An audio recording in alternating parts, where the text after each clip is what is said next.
Welcome everyone to the September program for LAI San Diego. I'm going to give us just a moment for everyone to kind of join on, and then I'll get us going.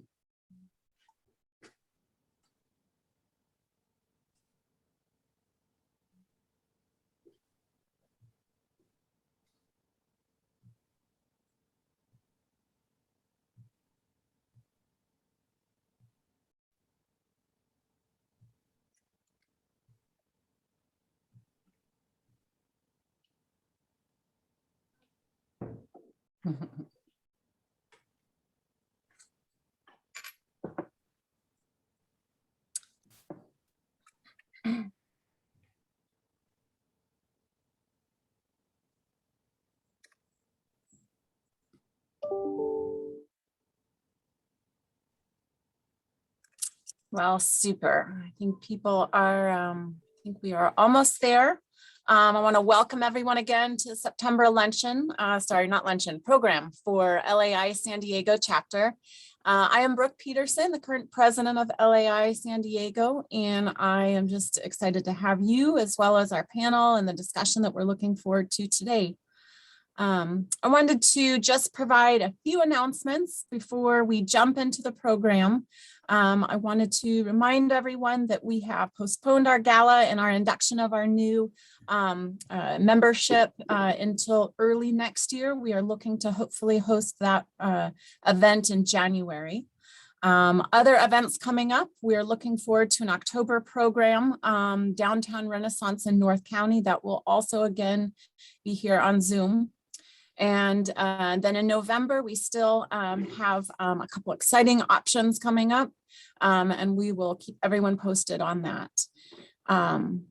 Last announcement, last housekeeping item before I turn it over here to John is I wanted to remind everyone that the nominations process is almost, the nominations period is almost closed.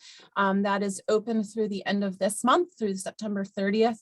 So if there are any candidates that you would like to nominate for membership here to LAI San Diego, please get those in to Gita. And with that, I am excited to launch us into our program. And I'm going to turn it over to John to take it from here. Thank you. Hi, everybody. Thanks for coming today. I'm excited. I had a lot of fun putting this panel together. It's a really interesting topic. Sandag's grand central concept has been touted as a transportation hub that would connect different modes of public transit. This is a key component of Sandag's vision to ensure efficient public transportation across the entire region. And one of the things that people are most excited about is we might actually get a connection to the airport. Wow, imagine that. I saw Gordon Carrier's presentation a few months ago, however, about how this can be much more than just a transportation hub, how it can tie several neighborhoods together in the surrounding area and actually spur development and have a huge impact on surrounding lands. So looking forward to hearing more about this. And let me introduce our speakers then. Alan Nevin, our own Alan Nevin, has done some work on this project as well. And so he will be sort of setting the stage and providing some background and acting as moderator. Ryan Kohut from Sandag will be talking about what Sandag seeks to achieve through this project. And then Gordon Carrier of Carrier Johnson will be talking about the vision that his team has developed for Sandag about how this might roll out. So I hope you enjoy the panel, and I will turn it over to Alan. Thank you very much. Back in February of 2020, Sandag retained the London Maynard Advisors Group to prepare a development opportunity and market analysis for the Spaywar site, and then followed that in May with a financial analysis that they did. And about the same time, the Concourse Group in Annapolis, which was a contractor to the Navy, retained Xpera Group to prepare a land residual value analysis of the Spaywar site. And in the process, we had a great opportunity to look at what is going to be a fairly sensational project. At this point, I'd like to turn it over to Ryan Kohut to tell us a little big more about it. Ryan? Thank you, Alan. I'm really excited to talk to you all today about, what SANDAG is trying to do with the Central Mobility Hub. Right now we are, out in front of the public, and we're going to be bringing forth later this year a 2021 regional transportation plan that really aims to transform how people get from the places that they live to the places that they work to the places that they need to be in a way different than they've ever done before. Historically, for the past, 60, 70, 80 years, we've been dependent on the automobile.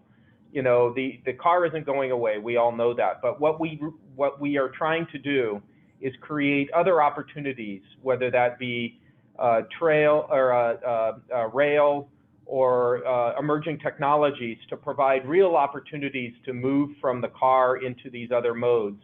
And the idea is that, the existing transportation resources, they're not going to get any larger. We need to, move people and optimize those resources to move more people more efficiently and in a way that is consistent with important public policy considerations like greenhouse gas reduction and reducing climate change. And so, as part of this new regional transportation plan, we're looking to create a central mobility hub that really ties together all of these transportation modalities, Amtrak, regional rail, NCTD coaster, our existing trolley network, buses, the automobile, pedestrians, bicyclists, and brings them all into one place where they can make that mode shift and make that transfer into transit or into a different form of transportation in one place. And at the same time, we want to solve another long-standing San Diego regional problem in the fact that, San Diego is the largest airport in the country without a direct guideway or direct rail connection to its airport. And so this is an opportunity, the new plan, a new philosophy, new policy priorities that are becoming very important all over the state and regionally, and a real political consensus right now that it's time to do something different and it's time to actually act. And so, we've determined to move forward with a central mobility hub. Back in April, we went out publicly with a notice of preparation to begin a CEQA state-level environmental document analyzing our opportunities for this mobility hub. We're considering multiple alternatives, but one of the most exciting that we've really focused on, and the one you may know the most about, is the opportunity we've been working with the United States Navy.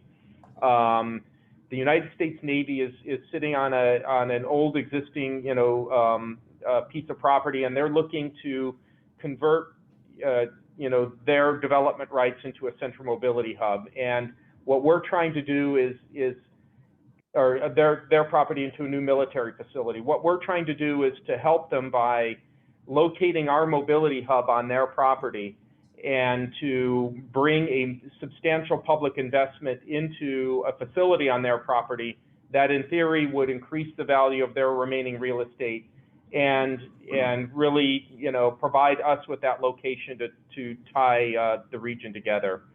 And the Navy was looking to make this redevelopment happen, and we followed up with them and realized that there really were great synergies in working together.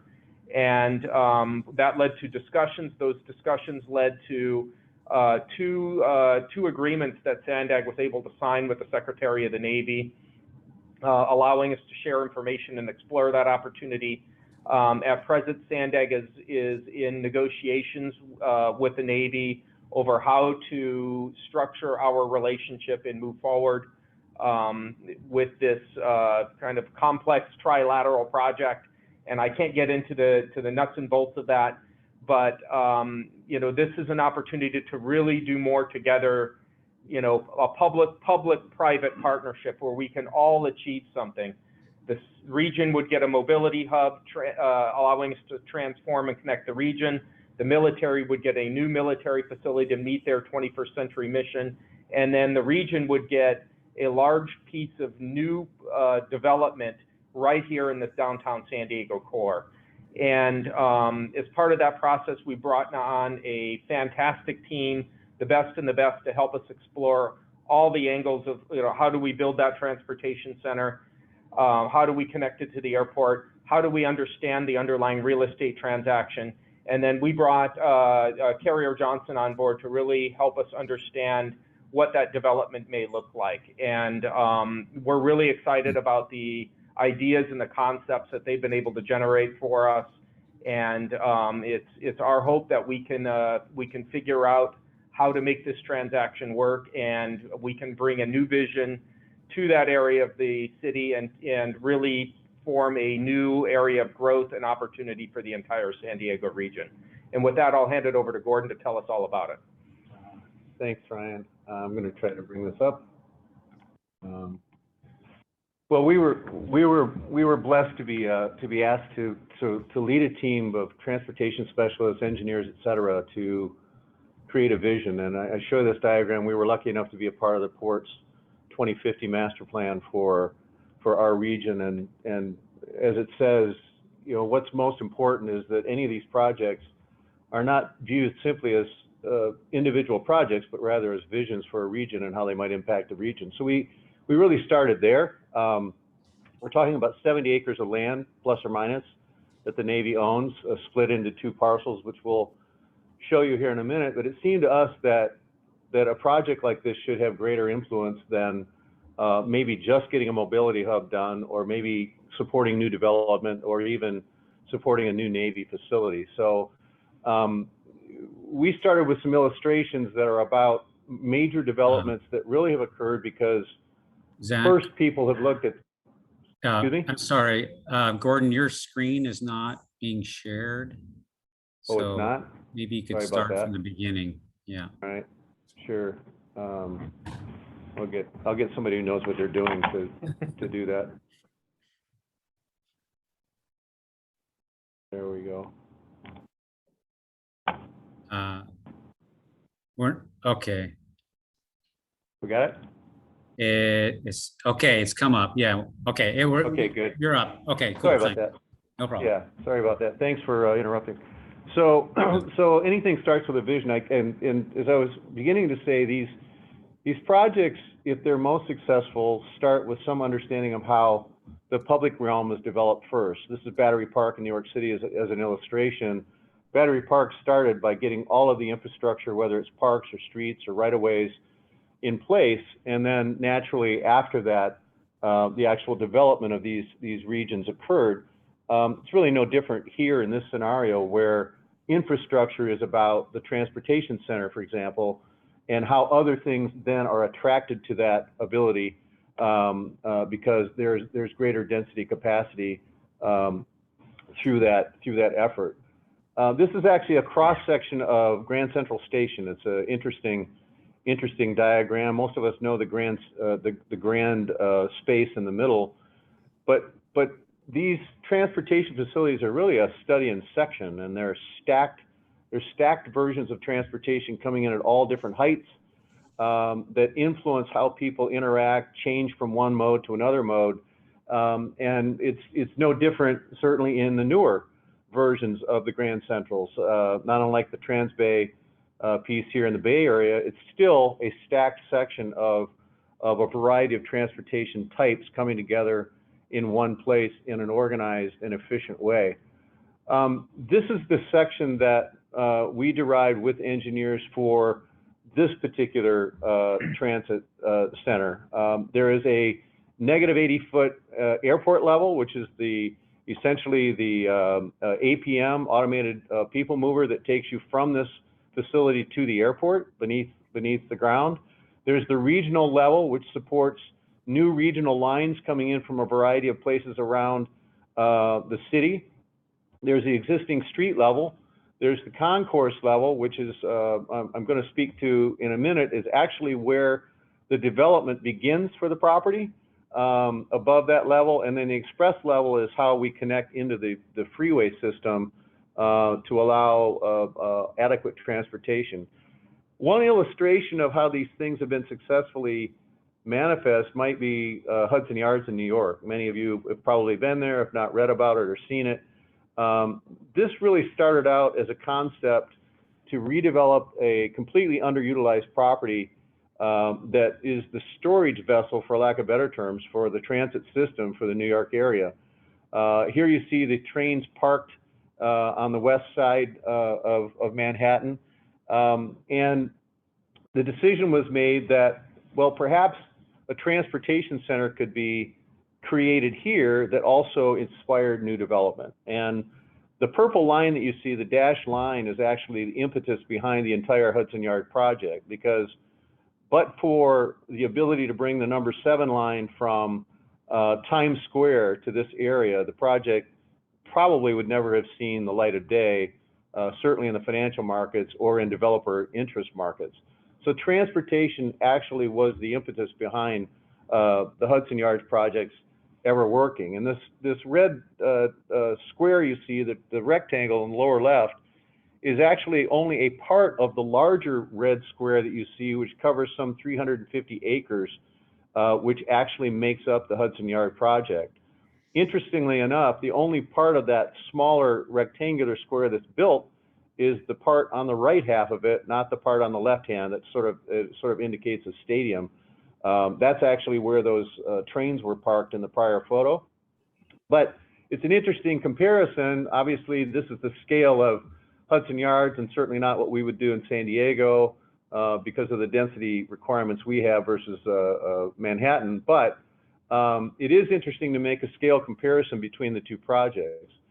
Project on the right, of course, that smaller square inside the square is the relative area of Hudson Yards, and the diagrams on the left illustrate the acreage that is manifest in the Navy area that we're talking about. So you can see that there is some comparative value in understanding how the Hudson Yard project works as a model for at least how a project that has a density, perhaps not the same density, of course, as Hudson Yards manifests.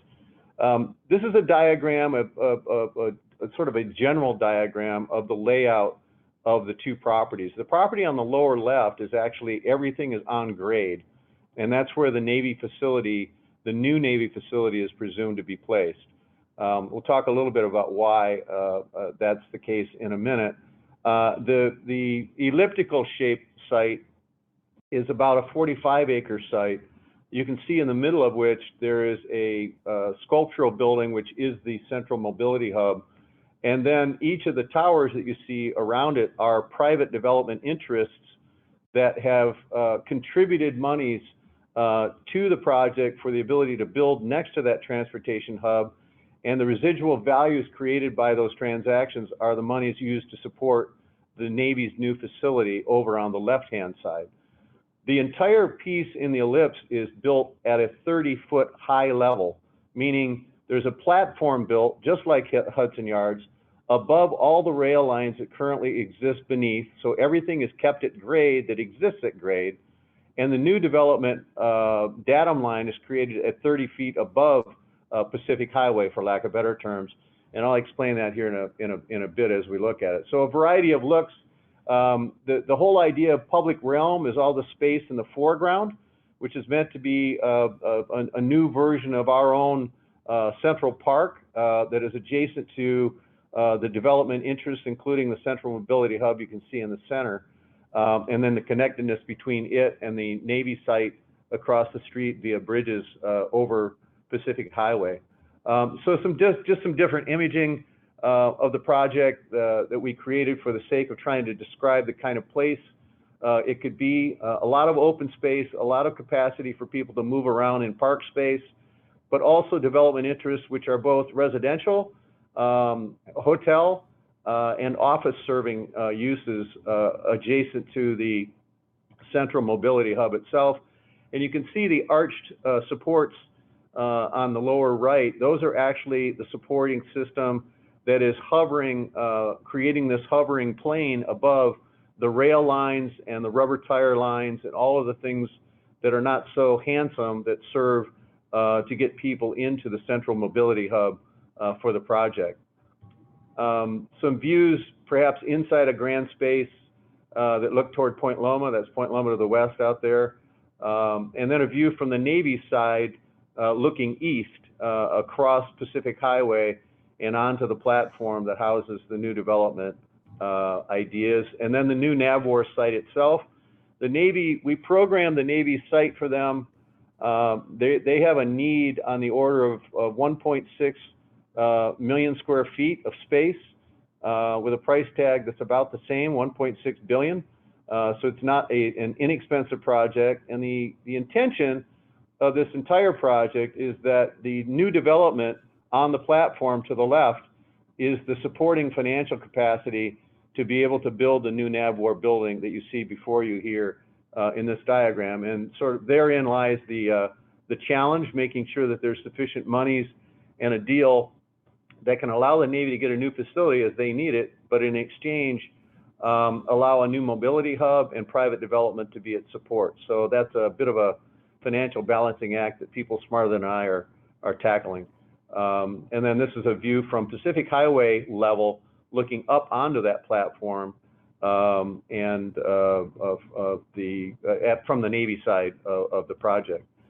More importantly, and I think while pretty pictures are interesting to look at, I think the bigger issue that we saw with this site, and this diagram sort of points it out, if you blur your eyes and look at that elliptical shape where the central mobility hub is, you can see it's roughly centered on a line that connects all the way from the sports arena site all the way to downtown San Diego. And the idea of this is that you can create a connection between it and the airport, which is a subterranean connection, or perhaps it could be an elevated connection. We don't know that yet, which would make transfer from this new transportation hub efficient for people, such that it would reduce traffic in the region significantly, because you could approach the airport on different modes of transportation other than car, which is not the case, as we know, at present. So that was a big part of the objective as well. Additionally, and sort of interesting, and this goes to the more interesting part of a project having regional influence as it's placed. You can see there in the middle it says SPAWAR. Those are the two sites that we're talking about. On the left side is the at-ground Navy site with some private development adjacent to it, and on the right, the elliptical site, is the private development site with the central mobility hub. And you can see that they're largely centered between what would be a route that takes you downtown or to sports arena. More interestingly, if you look at the legend on the left, all of these lands that have colors or tones on them are governmentally owned lands, public lands of some sort. So it seemed to us that if somehow you could spur development with public lands, then private development in between those public lands could happen quite naturally. And the impetus for that is the fact that you now have a transportation system that will bring people to the area that never could come to the area before. Because in some ways, the SPAWAR site, I'll say this, at least in my opinion, the SPAWAR site is a site that's probably likely undeveloped for some time, but for the fact that a transportation hub would actually center itself there, because it now defines a reason to be there. And in a regional sense, its location also could be the inspiration for development all along the line between sports arena and downtown. So here are the two sites as they sit. And you can see that Pacific Highway, if you watch that Y shape go to the left, that actually is Sports Arena Boulevard. And unbeknownst to many of us, I think, Sports Arena Boulevard actually connects all the way to downtown through Pacific Highway if you know how to make the crossover at Rosecrans Street. It's a very difficult intersection. They do connect, but they don't really connect visually. It's an easy issue to repair. And so the notion here is that this red line that we see that runs roughly, northwest to southeast to downtown, we could see as the new Park Avenue for San Diego, where it was a boulevard street that was a celebratory street that really was a true connector between spaces which right now are unrealistically connected, very difficult to get from one place to the other. If you think about being in at Sports Arena and think about going downtown, it makes you pause for a second as to how that happens. This street, if cleaned up and used for the very right of way it already possesses, could be an amazing grand avenue for our region. Additionally, because this project exists, other governmental lands can begin to unfold, and you can see that private development then may find its way to want to huddle up to the new central mobility hub, and then it stretches even further and even further, and suddenly there's a whole new district of new development capacity that is spurred on by the fact that transportation capacities have been created that allow people to get through the region to this place easily, and then transfer to more local needs based upon arriving at the central mobility hub. In addition to that, the connection to the airport occurs, and then the whole notion of streets and block formation begin to take place in ways that start to describe how phased development might actually occur over time, just because it's been inspired by something that is of major infrastructure investment and major value to the local region as a transportation hub, including park spaces, et cetera. And then if you plant that on top of the satellite of what really exists in downtown, not much has changed, frankly. The only thing that's changed is connections that weren't connected are now connected, and things that weren't developed have a reason to develop.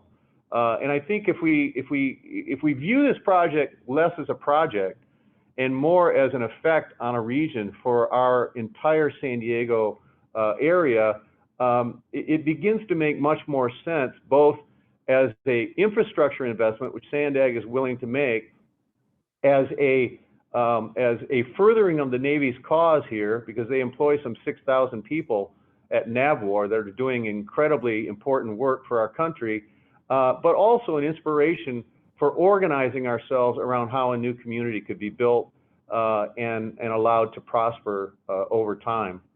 So that's a quick overview of the work that we've been doing with Sandag. We're forever grateful to be part of that team.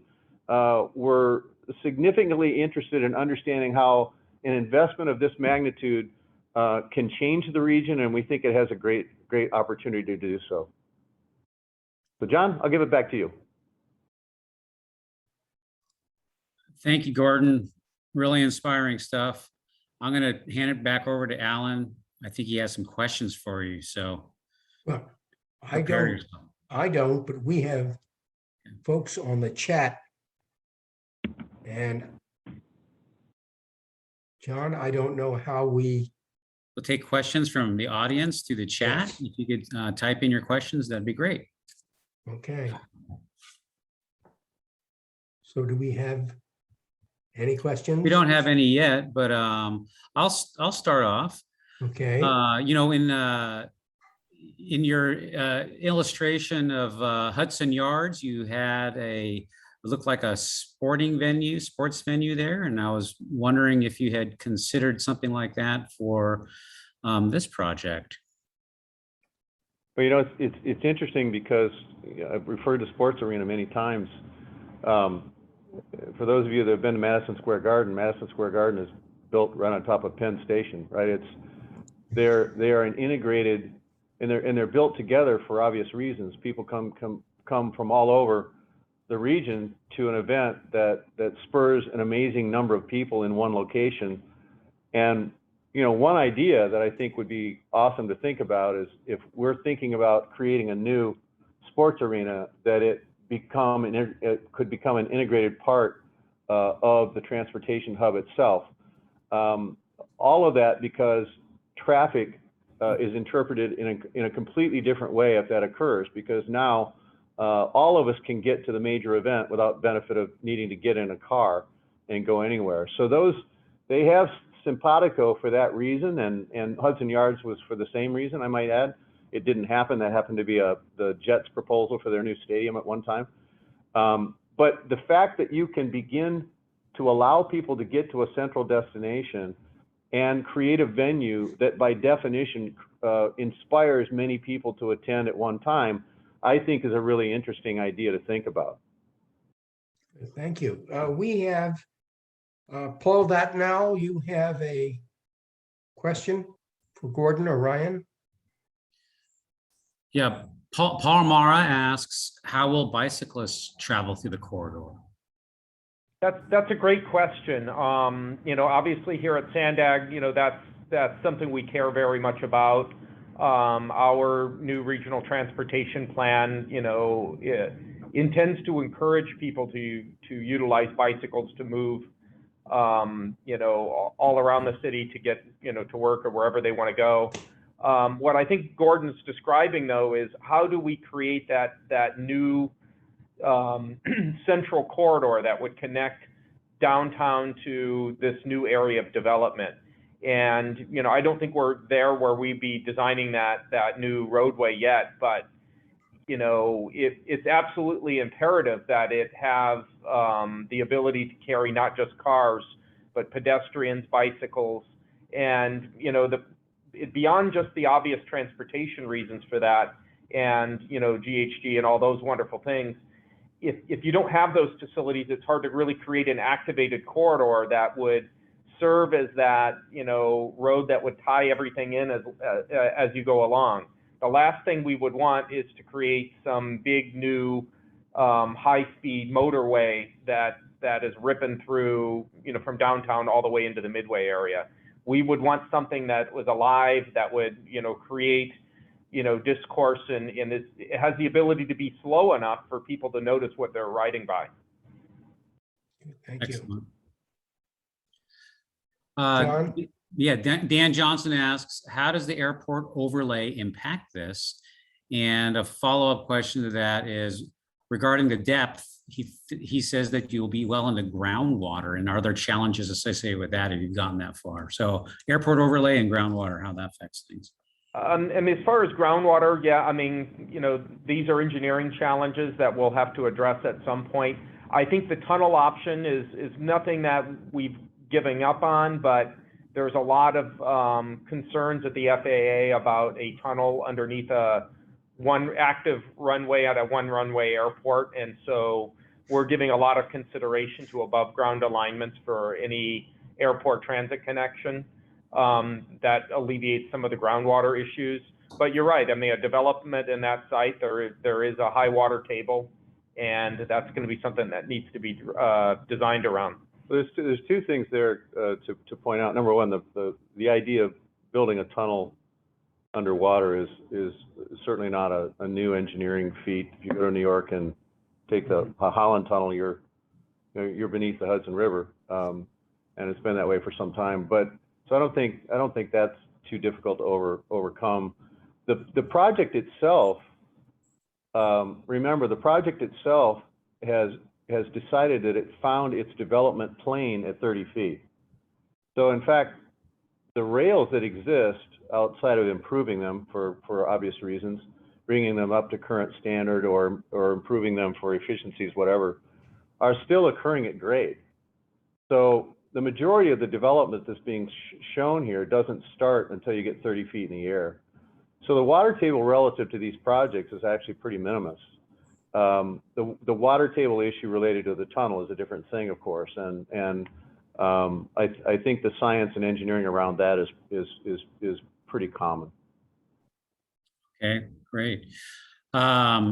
Roger says that he's interested in the potential for Pacific Highway, and he notes that it was built pre-I-5 when Convair was present, and now it's a very underused roadway, and he'd just like to hear a little bit more about how you would rethink that. You mentioned the boulevard concept, and also how might it link better to MCRD. Yeah, I think the Pacific Highway in some ways is the great gem in this whole project. Pacific Highway right now is a bit of a road without an identity, and probably has been for some time. It's really in service to other things, but it's not an event in and of itself. As Ryan said, we haven't gotten so far as to actually draw the cross section that describes all the various modes of transport that right of way should include. But to the earlier question about bicycles and other modes of mobile transportation that aren't called cars, that street now can become the great way of sorts that connects north to south in ways that we've never been able to connect before. So it's got huge opportunity that's both functional and aesthetic. And I think it can become really one of the great boulevards of our entire region if it's handled right. But it has to have a meaning. And I think this idea of a connection, which actually sort of exists but doesn't exist right now, making it articulate and then emphasizing the right-of-way as a designed right-of-way streetscape, I think would be the next big challenge to actually bring some meaning to that street. Great. Betsy says this is an inspiring project, but there was some concern about connecting downtown to the airport, and she wondered if this would allow for still driving directly there, or you'd have to go to the transit hub and then from the transit hub over the airport. And is that kind of clunky to have to go there first from downtown?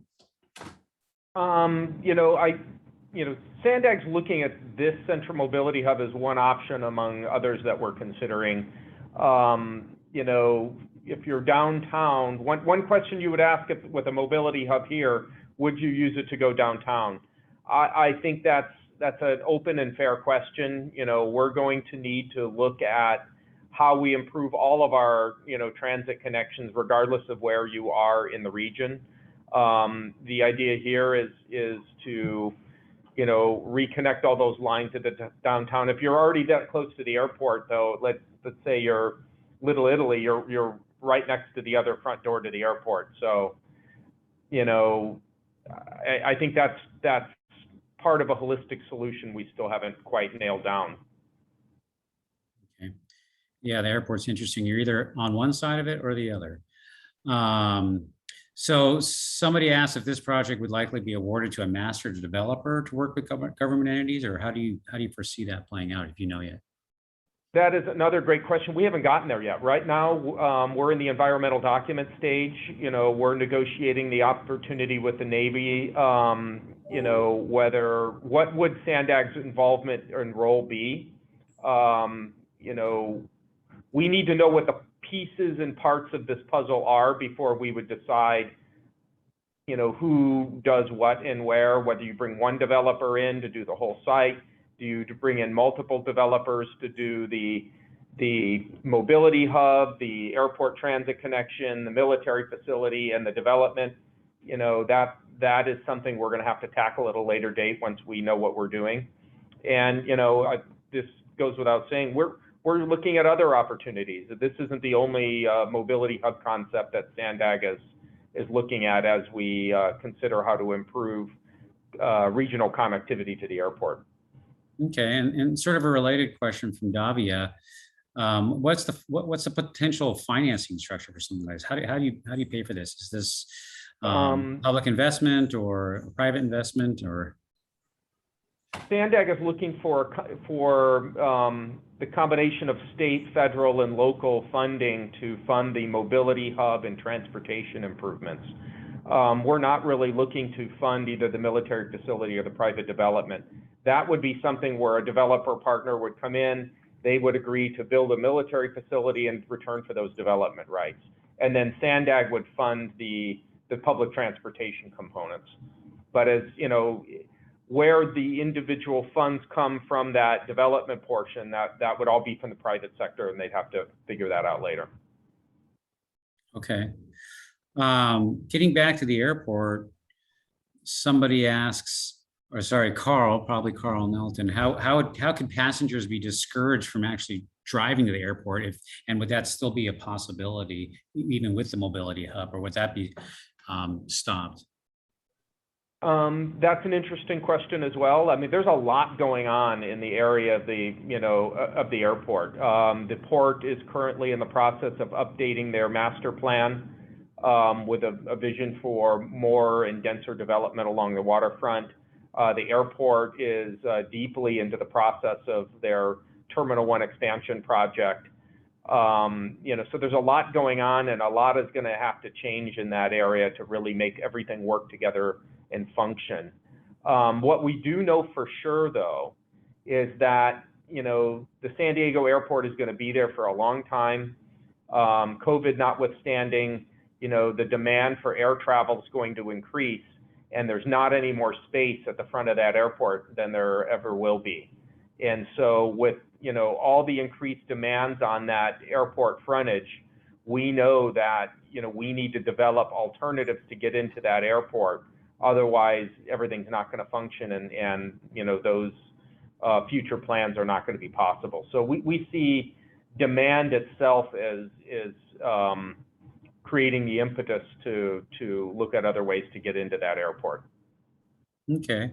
Roger observes that in today's UT, they reported on the airport proposing a 5,000 plus space garage at T1. So you would be able to park there, but the daily charge would likely be very high. Let's see if any other, let me see. So Peter Walsh asked, would the mobility hub end up being eventually the terminus for the arrival of high-speed rail lines? Is that something that Sandag envisions? We're looking at that as, you know, when we're looking at the Central Mobility Hub, we're looking at it site agnostic. What do we want it to do? You know, what types of transportation modalities would come in there now? How do we future-proof this and build a capacity for future technologies we're not aware of?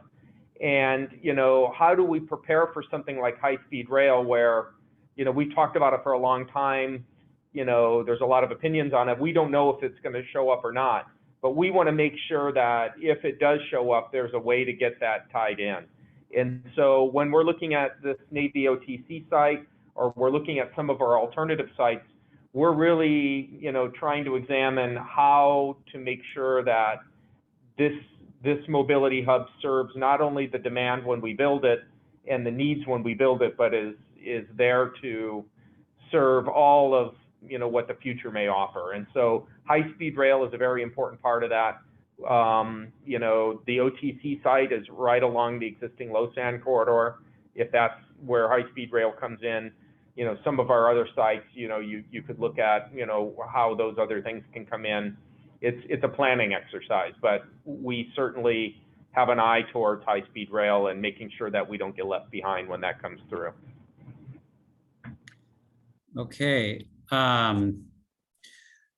Let's see. So I open to other questions, but one of the things I was wondering was, do you envision, you know, you talk about the development along Pacific Highway and then the, you know, creation of the blocks and that concept moving toward sports arena. Would this just be organic development, Gordon and Ryan, or something that happens just naturally because of what the hub brings to the space, or would this be something that would be planned and sort of more dictated by the city? I mean, I think the city's going to have a role, I mean, in how we plan for and set up that development for success. I know the Midway community just went through a plan update with a goal of you know, future growth. You know, I think from Sandag's point of view, we want to put in the enabling infrastructure that allows the region to continue to grow and to function correctly. And then it's going to be a great, you know, land use planning exercise for our partners at the city and of course for the private sector to work together to figure out what should go in there. I don't know if Gordon, you have any other thoughts? Yeah, I mean, I think it's probably a combination of both. There may be more regional planning exercises at sports arena or elsewhere that, let's say, are focus modes that are attractors, so that you create focuses, mobility hub focus, sports arena focus, and the things in between might be more organic because now they have an interest in one side or the other and their connection to those development opportunities. So I think it's probably a little of both. There certainly has to be some oversight related to design guideline and street section, and to Roger's question earlier about Pacific Highway, and you know, if you're going to make it the Grand Avenue, that obviously has to be a very intentional design outcome. And I think in terms of regional planning, community planning still will have I'm sure have a strong part. But individual property owners, I think, are going to be inspired to look at their properties in ways they simply wouldn't have looked at before, knowing what's happening around them. So I think a lot of private development will be inspired just by the energy of what's going on next door to them in some way. So maybe a little both. Okay.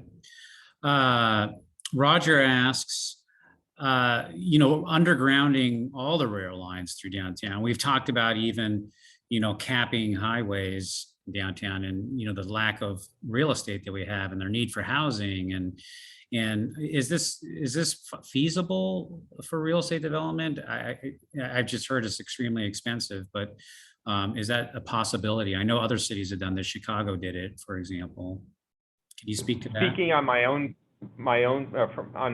I think it's pretty cool. I know it's expensive, but they're not creating any new space in the urban core, and I think you can look at those these situations as opportunities to create new public spaces, and really bring quality of life to areas that maybe they didn't plan well enough to have those kind of spaces in the developed condition. I think you hit it on the head. It's about cost, and it's about retrofitting those spaces into any nook and cranny you can find. But I for one think it's pretty cool, and we shouldn't close our eyes to the opportunity. It's definitely feasible. Mm-hmm. Yeah, it's feasible, just expensive. Right. Wayne asks if you can give us a rough timeline for this project. I know we're in the very early stages, but. Right, and the way we look at it is there's at least two projects there, maybe three, depending on how you look at it. The Navy currently has a draft environmental impact statement under the National Environmental Policy Act, or NEPA, looking at their OTC revitalization, which is the military facility and the development. What Sandag is doing is completely separate. We're studying how to create a central mobility hub. Where should that go, and how do we connect it into our existing transportation network and connect to the airport? Our project, we really kicked off that effort in April, and I think it's going to take us at least a couple of years to wrap up that effort, to really understand what our opportunities are, whether it be at the OTC site or one of the other sites, and decide where to move forward. That process will be an open public process, and ultimately it'll be the Sandag board, adopting an alternative and directing us to move forward with a project. So the Navy's under one timeline with their process, and they have to make a decision as to whether they want to partner with us and try to do something together, whether they want to go it alone and develop the site. That's their prerogative and decision. We have our own decision. And so what we're doing right now is doing a lot of talking together to see if we can get the two to link up. And, our timeline takes us out another 2 years, and then there's an engineering construction process afterwards. Theirs, depending on what their timeline on the federal side, whether they want to link their timeline to ours or whether they want to get out ahead of us. So it's tough to say, but I hope that kind of shows how those two may work together and how they may also proceed on their own pace. Okay. Well, any other questions? We'll give it another minute here, see if anything pops up. Alan, any comments or questions from you? Nope. I just want to say thank you to Ryan and Gordon for joining us today. And I'm sure we're going to hear a lot more about the project in the days to come. Yep. Well, thanks for joining us, all of you, and thanks to Ryan and Gordon. I didn't read all the comments, but I don't know if you can see them on your screen, but people I think are pretty excited about this vision and what it can mean for the region and as a transportation hub and so much more. So, you know, if there's anything that LAI can do, our members can do to be involved, if there's any call to action, you know, let us know. And we hope that this can become a reality and produce the benefits that you've outlined. It looks really amazing. So thank you very much, guys. And thanks to all the LAI members who joined us today. Thank you all. Thank you, everybody. Bye now. Bye.